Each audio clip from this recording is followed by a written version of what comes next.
respondent hearing will be set at liberty unless otherwise lawfully held.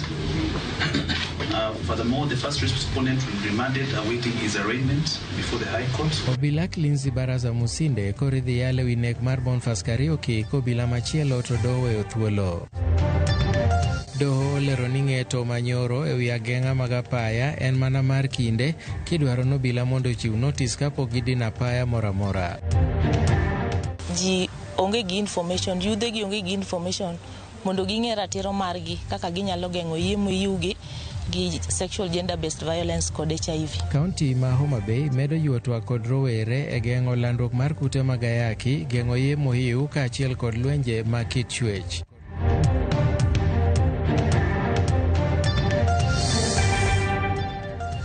Erokamano kuom thuolo mari machiegni weche manyien makagi kacha. Nyinga Milton Ocheng. Apisi ma jamin buche omako buch nek Lindsay Mazinde Baraza, apisa manone picha kachielo rawera Boniface Kariuki gi magina chieng' ng'anyo ma tarik 25 dwe mokalo. Achich machielo manodonjne Duncan Kiprono to nowe thuolo gi jomin buche kaluwore ni onge gima ne tude gi nek mar rawerano. Baraza ibiro ng'ad buche kiny tich abich e doho mamalo ka jang'ad bura Justice Kimondo. The charge of murder, therefore, request that this orders be granted that my client be released.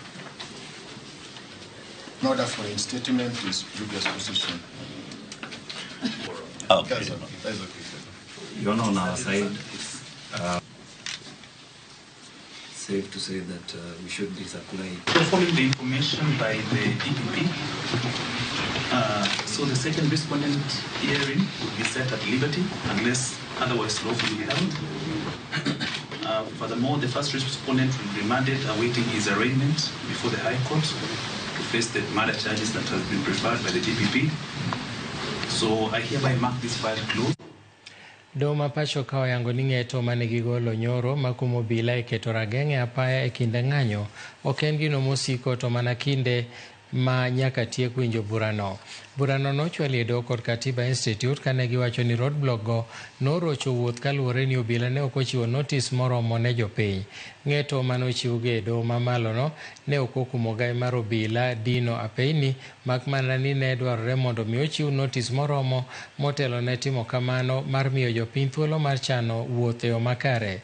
Gimedo ni nowinjore ochiw notis katin to ndalo 3 motelo ne dino apaya kendo ni jopiny bende nyaka ne bed gi thuolo mar ndalo 3 mar duoko.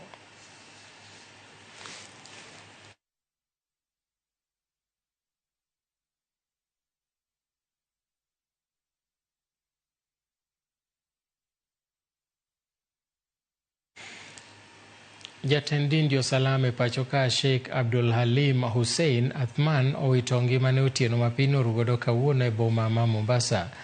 Jotelo mopogore opogore kaachiel gi imam mar din Jo-Salam e boma ma Nairobi Sheikh Jamaluddin Osman bende nooro mos magi kata ote magi mag mos kod lito gi kuyo e wi tho mar Athman. Sheikh Athman igeno ni biro koe kar yweyo mare mogik odhiambo ma kawuono e boma ma Mombasa.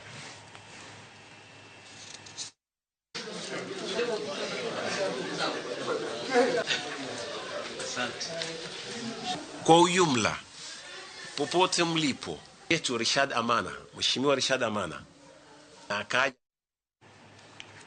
Attorney General Dorcas Oduor kwayo oganda jo Kenya mondo lemne piny Kenya e kinde matek ma okadhe mondo mi kwe obedie. Kano loso e kinde romo mar golo lipot kotenore kod kaka chenro 3 mag dongruok dhi nyime kamoting'o nywando jopiny e chenro mopogore opogore, loko chike mag kedo gi mibadhi to kod rito neno ayanga ber ma bedo kanyakla gi wach manosir gi jotelo mamoko. Nokwayo piny owacho mondo ochuog yore mamoko mag kar tiyo gi teko mar kedo gi jong'anyo. Let us pray for our leaders, that they may rely on God's grace as they lead us with courage and fidelity. And I pray for us, people who have been given the opportunity and the privilege to lead, that we serve people with justice and wisdom, which must be rooted in truth for the common good. There comes a time in our country, there comes a time in our nation that we must call upon all actors to remember that we are a country guided by the rule of law. And the rule of law meaning it demands and behoves of each and every one of us to call ourselves to order. And in that spirit, I ask that it's high time we sit and have a meeting of minds. No more killings, no more people on the streets. It's a time that we have a ceasefire. Mathieth kokalo kuom bad migao makelo gi tuoche mag nyeye NASCOP obago romo makelo kanyakla ute thieth mag ji giwegi mondo mi gitwagi kaka gibiro chako tiyo kanyakla e geng'o tuoche mag nyeye kamoriwo nyaka tuo mar ayaki. E lipot mowuok e romono, thoth nyithindo matindo yudo ayaki kowuok kuom megegi kendo ochopo kinde ma nyaka duok chien kwan mar rang'iny ma tuoni landorego. Kwan ni medore ahinya te counties ma Wajir, Mandera, Taita Taveta e kind mamoko.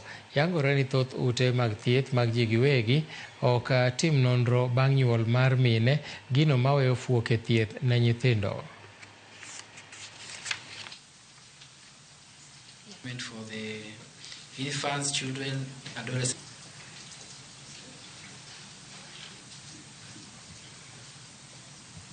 This to the online team. Thank you, Dr. So I'm going to invite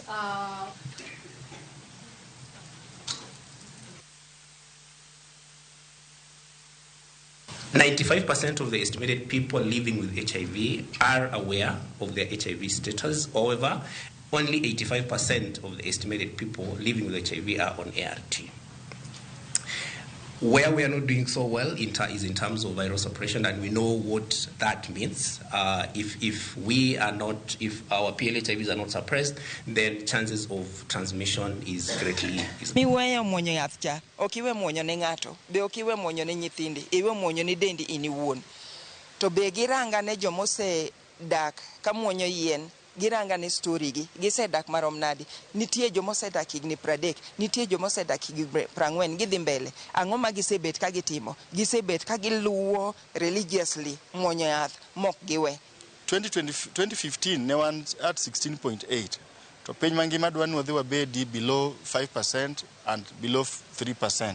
Koro Homabay osetiyo matek masani elimination of mother to child transmission 17.3. To wang'iyo matut mwaneno kuonde mang'ikruok nitiere, to wa realize ni osiptende wa ma private nitie kaka nitie ng'ikruok moro. To waneno ka sani en thuolo maduong' monego bed ni wakelo gi e mesa achiel, e winjruok achiel, mondo wane kaka data nyalo bedo kaka data maro nyalo bedo kanyakla, to kaka be wanyalo ensure ni wuodhni kanyakla. Erokamano. Koso bedo gi ng'eyo e kind rowere e weche mag nyodo en achiel kuom gigo moyangi ni thiro lweny mar kedo gi wach gamo iye moiw e kind nyithindo manyiri. Landruok kute mag ayaki e kind rowere kod lwenje mag kit chwech e kaunti ma Homabay. Sirikal kaunti ma Homabay komakore gi riwruoge mag ji giwegi osebedo komakore kanyakla maduoko piny midhiero ma adekgo ma bende osebedo ka landore kendo kelo pek ne rowere ahinya to mago manyiri. E romo kod rowere e kaunti no, jokanyo noriwo paro e wi pek ma rowere kale motenore gi weche mag nyodo, kijiwo mondo obed kigo mbaka gi rowerego kendo chiwo negi puonj e wi midhiero mikelo gi gamo iye moiw, gamo kute mag ayaki kod lwenje mag kit chwech kaka yor duoko chien midhiero adekgo e kor gwenge ma Homabay. HIV ni malo ahinya. Koro gima timore ni ji onge gi information, yudhe gi onge gi information mondo ging'e ratiro margi kaka ginyalo geng'o iye moiwgi gi sexual gender based violence kod HIV.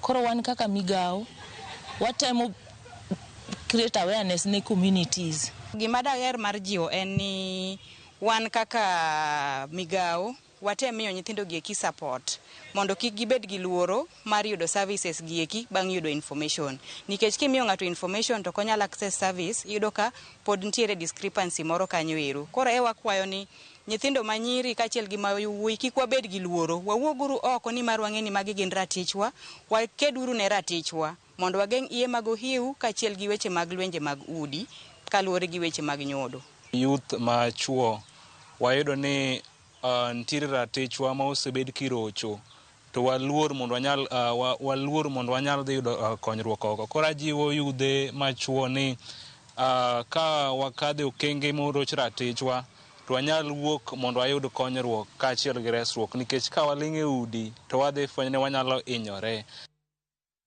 Jodong Suna e kaunti ma Migori osiemo ji moting'o moko kuom jotend ka tiegruok ma jopuonj ma Migori TTC ma giwacho ni temo geng'o chenro mar somo mochaki gi mbalariany ma Rongo motisi kaka Rongo University Learning Center mosebedo kadhi nyime kuom thuolo mar dweche 2 kokalo e Migori TTC. Jodongo go kotelnegi kod ker mar Suba Japheth Riogi owacho ni biro mar bad mbalariany ma Rongo ne ka tiegruok mar Migori TTC en gima giserito kuom higni malach kendo ok ginyal yie mondo ng'ato keth lek margi. Ka tiegruok kata Rongo University Learning Center mana ochakore dwe mar 5 mar higani, sani nitiere kod jopuonjre malo 200 masomo courses mopogore opogore. No, let me ask the students. Miyo wakwayo ni ng'ata mapingo University ma Migori ka. Jaduong' okwanyo the late no penjo ni what about Migori. Wambe wapenjo ni what about Migori. Mamiyo gimoro amora mabiro ka ng'ato jaga pingi. Eno ng'amo pingo no. Who are you? En ng'a? Aende mbali kabisa. Kwa hiyo wadagi wawacho ni University warwako gi lwedo ariyo, waonge gi wach moro monyalo wacho. Ji man ka giduto joma dwaro ni University obedi kata an agombo ni University obedie adhi e sikul graduate kata an be anwang' doctor. Ti oganda moko ma ok dwar University mondo obedie college ka. Oganda gi gisendiko kalatese, gisendiko barupe maketho nying jotelo moko kaka VC ma University ma Rongo gi jakom mar Migori TTC ka giketo kuom gi weche ma ok odhi kare. Wadwa kwero ni University mabedo kane en mar jo Migori, wasemanye kendo wadware. Wawacho ni University no nyaka bedi. Ka wayudo University Migori ka en dongruok ne Migori County te. To bende awacho ni ya jogo eko matiyo e Migori College onge ng'ama idhiriembe tich. Curriculum ma ipuonjo go nyithindo manie TTC ok dhi change ni University ni kare. Nitie kuma gidonje to joka bedhi mana gi margi. University must stay because why, if it is Migori, every now and again there's a problem. We don't want people from somewhere else to come and create for us problems that we have tried to sort out for so many years. Achich achiel mitudo gi kuo jamni odine tesendo bila malwanda bang' kano make gi jamni manokwal chieng' tich 2 okinyi. Komanda mar obila malwanda Richard Siele olero ni achijno ne wuok e Siandumba kendo nomake e kinde manotemo pondo kane obila ochich gi nyamburko moro mane onge taya kanochopo kama ne gikete ageng'a mar yo. Ka obila noluwe momake, Kasiele nomedo lero ni kwan dhok maromo 6 ne oyudi ka nyamburko no noywa nyaka tesendo bila malwanda ka weg jamnigo bendo yangi ni wuok bondo e kaunti ma Siaya. Achijno ibiro chwal e doho chieng' makiny ka sani obila pod dhi nyime gi dayo dhok jok mane okwal jambgi. Walikuwa patrol kwenye eneo la Luanda Township, na walipokuwa wakiendelea na shughuli za kiusalama, kuna gari ilikuwa inatoka upande ya Busia ikielekea upande kwenye gari ndani ya gari ya Kisumu. Kulikuwa na ng'ombe 6 ambapo ilishukiwa kwamba ilikuwa imeibiwa, na kulingana na vile waliweza kuchunguza ilikuwa imefungwa kamba kwamba hiyo ilikuwa ni ng'ombe ambaye ni ya wizi. Na Deputy OCS na team aliweza kuactivate timu wengine na tukaenda mpaka kwenye scene na tukaitisha breakdown na tukasindikisha gari mpaka leo ya police station ya Luanda.